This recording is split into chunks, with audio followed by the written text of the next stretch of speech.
अब उनको उचित लगा, उन्होंने वो कर दिया। हमको उचित लगा, उस समय की जो विधानसभा थी उसको उचित लगा, तो उन्होंने उस फैसले को लागू किया।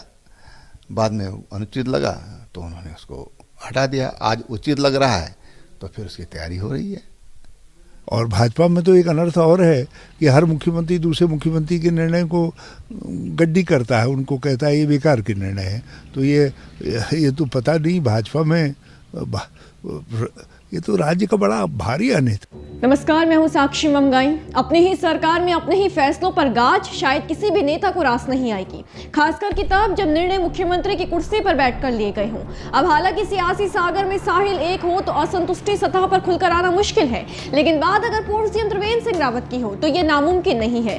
हिम्मत और हिकमत के साथ अब तक कई बार पूर्व सीएम ने अपनी सरकार के कामकाज को कटघरे में खड़ा किया है और लगता है कि एक बार फिर वो अपना ढंग दोहरा रहे हैं। ऐसा क्यों है? इस बार खटास का क्या कारण है? कहां पूर्व सीएम का दर्द छलका है? आज रिपोर्ट में इन तमाम सवालों पर तो बात करेंगे ही, साथ ही चर्चा उस चुनौती पर भी जो मुख्यमंत्री धामी के समक्ष खड़ी हो गई है पूर्व सीएम त्रिवेंद्र को हरदा का साथ मिलने के बाद। रिपोर्ट देखिए। उत्तराखंड की सियासत में एक ही कार्यकाल के दौरान सीएम चेहरों का बदलना कोई नई बात नहीं है। भाजपा सरकार के पिछले कार्यकाल में तो 3 मुख्यमंत्री बदले गए। त्रिवेंद्र सिंह रावत को गद्दे से उठाकर पहले तीरथ सिंह रावत को कमान सौंपी गई, फिर उनसे भी कमान लेकर सीएम पुष्कर सिंह धामी की ताजपोशी कर दी गई।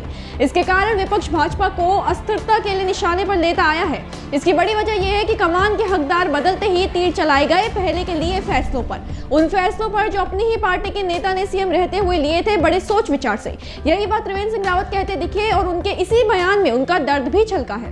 देखो भाई, ऐसा है कि हमने तो बहुत लंबा सोच करके, दीर्घ काल को सोच करके ये योजना बनाई थी। और मैं समझता हूं कि सरकार जो भी योजना बना रही है तो उनको दीर्घ काल की सोच के आधार पर ही बनाना चाहिए। जब हम कोई भी नीतिगत निर्णय लेते हैं तो दीर्घ काल के लिए होते हैं। और इसलिए मुझे कैसे लगा, मुझे स्वाभाविक रूप से जो निर्णय लिया गया था तो काफ़ी चर्चा के बाद लिया गया था, लंबे सोच विचार के बाद लिया गया था। ऐसा नहीं था कि अचानक रात को सपना हुआ और सुबह उस पर निर्णय ले लिया गया। और वो केवल मेरा सपना नहीं था, उसमें तमाम जो हमारे विशेषज्ञ लोग हैं वो थे, हमारे कैबिनेट ने उसको बनाया, फिर विधानसभा में आया हो और विधानसभा में भी किसी ने विरोध नहीं किया था। देखिए, यहाँ जिस फैसले के बाद, जिस योजना की बात पूर्व सीएम कर रहे हैं वो चर्चा में आई जोशीमठ भूदसाव के बाद। यहाँ बात हो रही है जिला विकास प्राधिकरण की, जिसे त्रिवेंद्र सिंह रावत ने अपने कार्यकाल के दौरान स्थापित करने का फैसला लिया था। हालांकि उनके फैसले को उनकी सरकार के मुख्यमंत्री रहे तीरथ सिंह रावत ने स्थगित कर दिया था। अब जोशीमठ के हालात देखते हुए पूर्व सीएम त्रिवेंद्र सिंह रावत ने जिला प्राधिकरण के फैसले को स्थगित किए जाने पर यह बयान दिया है कि यह फैसला कोई एक रात में नहीं लिया गया था। विशेषज्ञों से विचार चर्चा के बाद इसे विधानसभा में लाया गया था। उन्होंने कहा कि पहले लाया गया, फिर हटाया गया और अब फिर लाए जाने पर विचार चल रहा है। तो कहीं ना कहीं इशारों ही इशारों में पूर्व सीएम ने अपने तब के फैसले की वकालत करते हुए सरकार को अपना फैसला औंधाने के लिए दो टुक निशाने पर लिया। अच्छा, पूर्व सीएम के इस अंदाज के हरदा बड़े कायल दिखे। और त्रिवेंद्र सिंह जी तो बिल्कुल खट बात करने वाले व्यक्ति हैं। मैं उनकी स्पष्टवादिता का कायल हूँ। तो अपनी बेबाकी के लिए कहीं ना कहीं पूर्व सीएम त्रिवेंद्र सिंह रावत ने हरदा की तारीफ प्राप्त की है। हरीश रावत ने पीठ थपथपाई है त्रिवेंद्र की। इसी के साथ पूर्व मुख्यमंत्रियों के फैसले बदलने के साथ ही राज्य में अस्थिरता लाने के लिए हरीश रावत ने सरकार को आड़े हाथों लिया, समर्थन किया त्रिवेंद्र सिंह रावत की नाराजगी का। देखिए, सरकारें भी यदि पार्टी की बदलती है तो व्यवस्था में कंटिन्यूटी रहनी चाहिए। तंत्र तो वही है ना।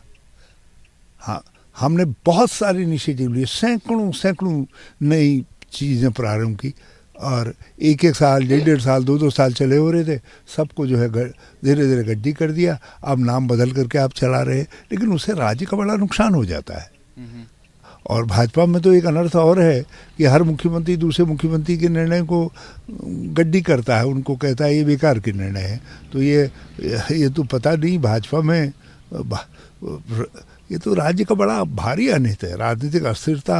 इसीलिए मैं बार बार कहता था उत्तराखंड का सबसे बड़ा अनहित भाजपा ने किया है, राजनीतिक अस्थिरता थोप करके जो है।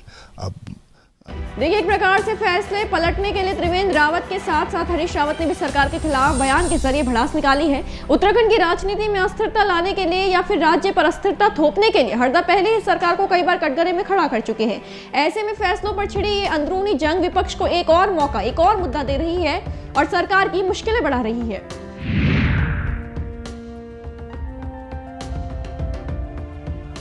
जोशीमठ आपदा, पेपर लीक मामला, विधानसभा बैकडोर भर्ती जैसे कितने ही मामले वर्तमान में धामी सरकार के लिए चुनौती से कम नहीं है। ऐसे में अपने ही मुख्यमंत्रियों का बार बार अपनी ही सरकार को टारगेट करना पार्टी की छवि पर असर डाल सकता है, खासकर तब जब दो पूर्व मुख्यमंत्रियों के सुर एक हो गए हों। ऐसे में देखना यह है कि मुख्यमंत्री पुष्कर सिंह धामी इस स्थिति से निपटेंगे कैसे, विपक्ष को जवाब देने के साथ ही अपनी पार्टी में असंतुष्टि के सुरों को उठने से रोकेंगे कैसे, होगा जो भी आपके लिए लेकर आएंगे। बने रहे देवभूमि इनसाइडर के साथ। आज ही डाउनलोड करें देवभूमि इनसाइडर।